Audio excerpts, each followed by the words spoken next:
كورنيش بقالي سنة في أبو ظبي. قبل كده تريند كله في يوروب في ايرلند. واحدة من الايم بتاعتي ان انا كنا نستبلش حاجة to prevent البريتيرم علشان ما توصلش لحضراتكم البيبيهات الصغيرة اللي كلكم بتقولوا يا ريت الاوبستريشن ما ولدوش قبل 39. انا خدت بالي في الكلام ما عكتش كتير. اي هوب ان المحاضره ما تكونش ممله. هحاول يعني الحاجات اللي مش ريليفنت قوي ليكوا هعديها بسرعه.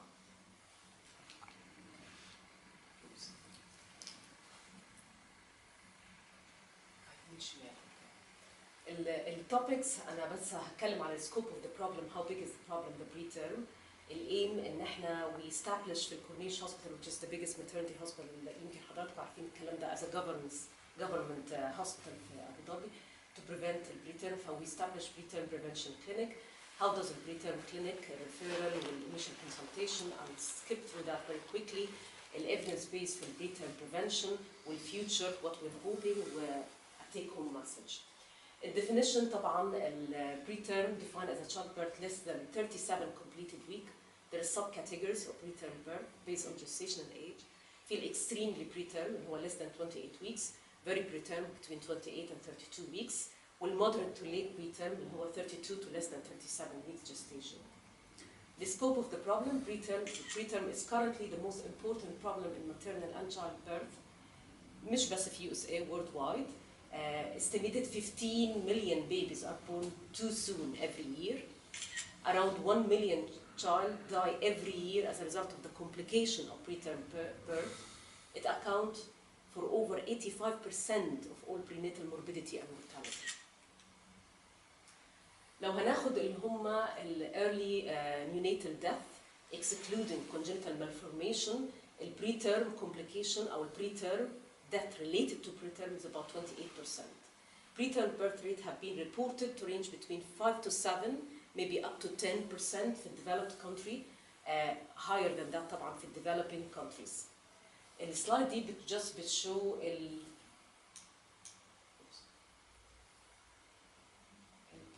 is the one in the middle here. الكبير لا من فوق. البوينتر بتاعه وده اوكي.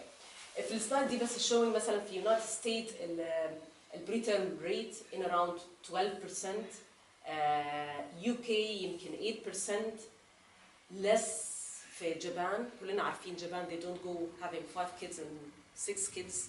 maximum they have 1 to 2. عشان كده الريت بريتيرم فيهم قليل. لما نروح لحد في افريكا for example ملاوي the rate up to 18%. كلنا عارفين children who born prematurely have a higher rate of cerebral palsy, sensory deficit, learning disabilities, respiratory illness compared with children at term.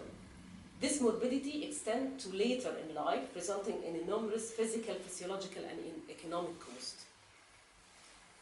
The burden of preterm birth, survival preterm infant has increased steadily over the past 4 decades, and this is thankfully used to the antenatal corticosteroid, whether it's a betamethasone or a dexamethasone, improvement in the neonatal facility, especially neonatal resuscitation and the intensive care unit. Efforts to prevent preterm birth have been largely unsuccessful, and this is when we talk about obstetrician. So the neonatologists are quite successful in maintaining or بيخلوا البيبي يعيش، بس الobstetrician are still struggling to find a way to prevent preterm. This is one of my favorite slides for preterm لأنها بترelate birth weight, gestational age, and survival and infant death. It's quite يعني important slides to use بالذات لما بنكون counseling patients who are high risk of having preterm birth. Etiology of preterm, basically the etiology is still unknown, a lot of theories, multifactorial, ودايما you will find that we struggle to prevent disease if we don't know what's the cause of the disease. فالetiology, as I said, multifactorial. It could be interaction of several pathways or independent effect of one pathway. Genetic, medical condition of the mother, medical condition of the fetus, environmental exposure, infertility treatment, use of infertility medication, behavioral, socioeconomic factor, or iatrogenic prematurity.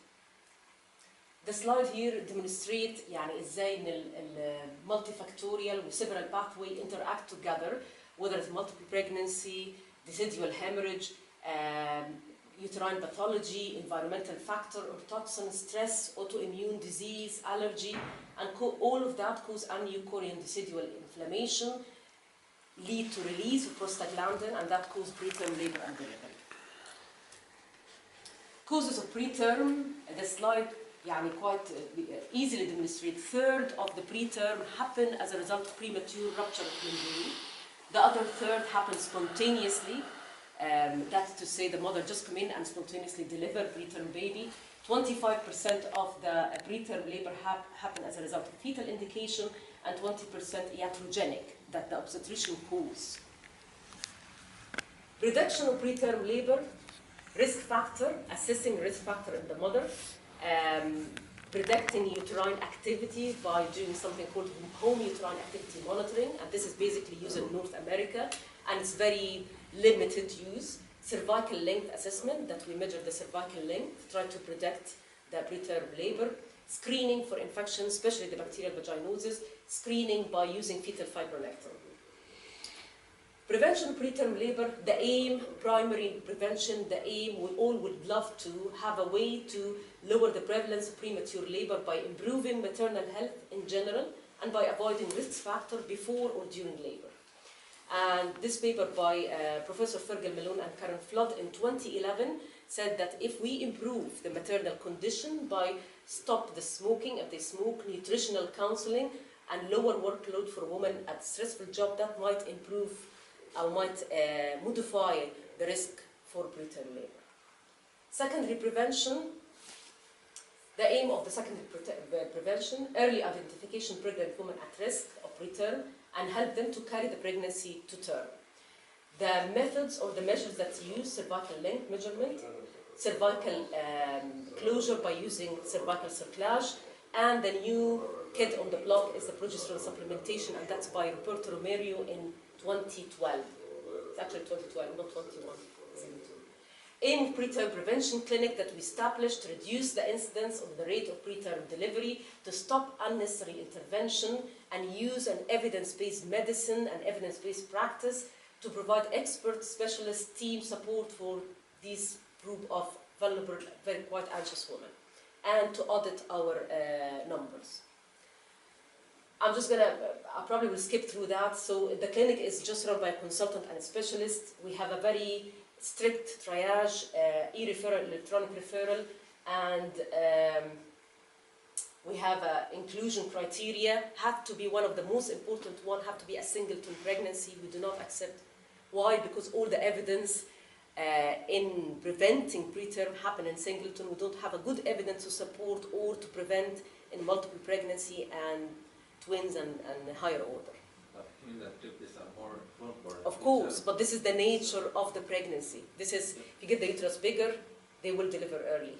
And all for example, cervical cerclage, doing transvaginal scan, putting a stitch, using the Arab and pessary, as we will see, they all actually recommend in singleton and not in multiple pregnancy. But at the same time, don't use it to have a twin? We use it, but it's not evidence-based. That's what I'm trying to say. Yes, are going to start with them or consult them. We do consult them. Yeah. Yeah. We do consult them. We tell them that we use all of that, but this is... The slide shows that you are not consulting them. Yeah, no, we don't get them in the prevention clinic. Yeah. Because this is a different entity. We deal with them, but they don't come to the preterm prevention clinic. We have a specialized clinic for multiple pregnancy and higher order. So singleton, previous one or more spontaneous preterm delivery, less than 34 weeks, not iatrogenic. That means that she did not have a severe preeclampsia and the obstetrician needed to deliver her 29 weeks. Previous preterm premature rupture of membrane less than 34 weeks. Previous one or more mid-trimester loss between 16 to 24 weeks. Previous cervical surgery such as LEDS or cone biopsy. Known congenital uterine anomaly. Our exclusion criteria, as I said, multiple pregnancy and higher order, they go to the multiple pregnancy. We would be consulted about the preterm, but we don't see them in the preterm prevention clinic. Women who had already have a cervical suture inserted and already on oral progesterone, we don't see them because there's nothing further you can do except we counsel them the first consultation. Women who presented with a 13th preterm labor and we did a transvaginal scan to find her cervix still quite long, we don't need to see them. I probably skipped through that. Risk factors for spontaneous preterm birth. We have non-modifiable risk factor. That means we cannot do anything to modify it. And we have a modifiable risk factor. The non-modifiable one, women who had a prior preterm birth, and that's the most important influential one, certain race, such as the African American, extreme age group, less than 18 and above 40, poor nutrition, low pre-pregnancy weight, low BMI, low socioeconomic status, absent prenatal care, women in remote areas do not achieve any antenatal care, cervical injury or anomaly, women who have a recurrent vaginal bleeding, over-distension as a result of twin or increased liquor volume, that's all at increased risk of preterm birth. The modifiable risk factor, the one that women or mother can influence and can change, women who smoke, they need to stop cigarette smoking, illicit drug use, anemia, bacteriuria, and the most important one, and the recent one, the gingival disease. It's been reported with the evidence base that women who have a severe gum disease are more high risk of having preterm birth. Women who are working in a strenuous work, lower genital tract infection, recurrent UTI, recurrent chlamydia infection, and high personal stress. This is what we use in the prevention clinic, in the preterm prevention clinic. We have a cervical length or cervicogram where we plot the cervical length in centimeter according to the graph to figure out which centile it's plotting, and this is just translation to the graph. In the subsequent level, I skipped that as well because probably of no interest to you. This is the flow chart that we use in the clinic. So women coming to us, we do the cervical length, it happens, it's like one-stop clinic. They come in, we'll do the consultation, we do transvaginal scan, we consult them, we give them the medication, we have a plan of management formulated to them before they leave the clinic. So if her cervical length less than 25 millimeter, 2.5 centimeter, before 24 weeks, or less than 2 centimeter after 24 weeks, we offer cervical suturing, we do high vaginal swab, we do the MSU, and if the cervical length shortening further, on cyclogest, they will be a candidate for cervical suturing as well. Or women who have a previous unsuccessful outcome, that means she still delivered prematurely while she had the cyclogest, the progesterone, we actually offer them cervical suture. On the other side, on the other hand, we offer cyclogest 400 milligram. Summary of the management: if the woman previously had a successful cervical suture, we will do it again.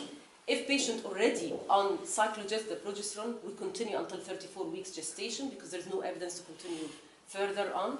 We'll act if the cervical length starts getting shortening according to the graph or the cervicogram that I showed you. Action will be commenced on progesterone or insertion of cervical suture if there is a progressive shortening of the cervical length.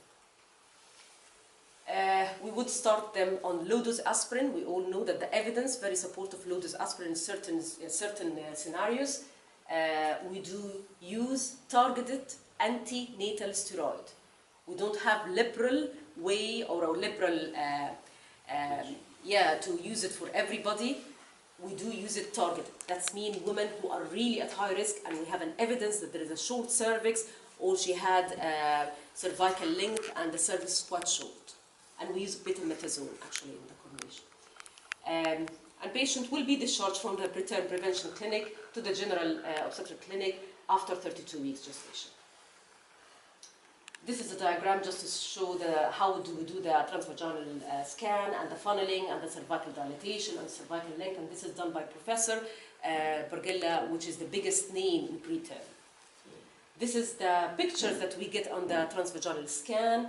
And this is a quite short cervix, funneling, you can see how it's dilated. And I'm going to talk a little bit about the fetal fibronectin. Fetal fibronectin, when it's invented, being tried to use as a screening tool in the general population, if it is actually of very limited use, should not be used, the bottom line should not be used as a general screening tool. It's used only for women who have threatened preterm labor, having pain, lower back pain, or some contraction, or some uterine irritability. But we do not use it as a tool for screening all populations, only for the high-risk group. Why is that? It does have an excellent negative predictive value, 92 to 100%, but when it's positive, that means you do the fetal fibronectin and it's positive, You don't know what to do with the result. Okay? So the negative fetal fibronectin, it's actually quite good because it tells you this woman you can send her home, you don't have to admit her to the hospital, and you don't have to give her the untargeted steroid or the dexamethasone. Indication for fetal fibronectin, as I said, symptomatic preterm labor between 24 to 36 weeks gestation, have to have an intact membrane, cervical dilatation less than 3 centimeter, contraindicated if there is a rupture membrane or if she's already in established labor, she's more than 3 centimeter, or there is a vaginal bleeding. The evidence in preventing preterm, this is the 3 big entities that we're talking about day and night now in the preterm. Cervical cerclage, progesterone, cervical pessary, which is the Aripin pessary. Cervical cerclage has been around forever, as far as we remember as an obstetrician. Progesterone has been recently out of vogue, back again, liberally used years back in the 80s, so there's a story around the progesterone. And the cervical pessary has been around for a long time, but never been taken up by obstetrician that much. So cervical cerclage may have a beneficial effect in preventing preterm delivery when there is a history of preterm labor and an objective decrease in the length of the cervical canal when you do the transvaginal scan. In case with uterine abnormalities, by bifidus uterus, by Corneech uterus, double cervix, Mullerian agenesis, it does not improve the prenatal outcome and it does not prevent preterm labor, although a lot of obstetricians will do it. In case of twin pregnancy, cerclage have been shown to have a deleterious effect. It's worsening the outcome. It's paradoxically, the rate of preterm delivery increase with the cervical suture in multiple pregnancy. Use of progesterone, FDA for the first time after a very long time in 2011 approved the use of progesterone supplementation to prevent recurrent preterm birth. That was the first time of the FDA approved medication for the prevention of preterm and represent the first approval of drugs, especially in pregnancy, in almost 15 years. So that was a big event happening. The ACOG, the American College of Obstetrics and Gynaecology, supported that by supportive statement saying the use of progesterone supplementation to reduce the risk of recurrent preterm birth in women with a history of prior preterm can no longer be regarded as an investigational. That means we should be used. Yes, they have to be politically correct. This is American, yeah. They cannot say black and white. They have to be politically correct all the time. But basically, they're supporting the use of progesterone. And this is since the vaginal progesterone being published and the statement released from the ACOG, a lot of the first class, if you like, journal reported about the use of vaginal progesterone. They're all very good paper.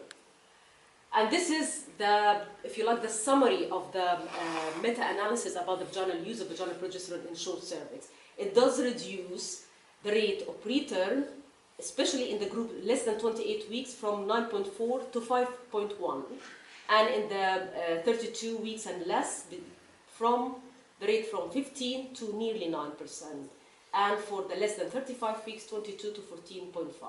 So it's not only does that, it's actually reduced the incidence of respiratory distress syndrome in babies. And a reduction in the babies born with a birth weight less than 1.5 kilogram. So it's all good news for us. So what about the woman coming with a ruptured membrane and the preterm? Should we use the progesterone, yes or no? We don't know. The jury is still out there. We have no answer. But it's reasonable to use any prophylaxis that you can think about it. I guess number one, as an obstetrician, what we will do, exclude infection, exclude chorioamnionitis, we screen them, and then we'll see if we're going to use the progesterone or not. A lot of us will be reluctant to use progesterone in case of preterm rupture of membrane. This is the best meta-analysis being published for a long time. And I'm not saying that because I'm in the preterm group, no. It's a very good meta-analysis. It's done in a way that even, it's a multi-center, obviously, and they took all the studies that have been published in the use of progesterone in preventing preterm, but the analyzer of the meta-analysis or of the study took each center and they analyzed the result again. So it's a lot of effort done in this meta-analysis. And basically what they're saying, provide compelling evidence of the benefits of vaginal progesterone to prevent preterm and neonatal morbidity and mortality in women with a sonographic short cervix. Not liberally, not every woman coming with a bit of pain, you give her progesterone to prevent the preterm, no. when you have an evidence that there is a short cervix. But asymptomatic. Even if she's asymptomatic. For example, majority of women will be symptomatic, but sometimes you do, because she have a high risk factor or any risk factor from before, preterm or something like that, and she doesn't have any pain or any symptoms, you do the vaginal link and it's short cervix, you can use it. And there was no evidence of the menstrual risk by using the progesterone. The meta-analysis indicate that vaginal progesterone is effective in women with and without history of preterm birth and a short cervix. The number of patients that you needed to treat, 11 patients to prevent one preterm. So that's a very good. Moving on something, it's not new, but for some reason, I don't know, I couldn't figure out why it's not used in the obstetrical that much. Arepan pessary.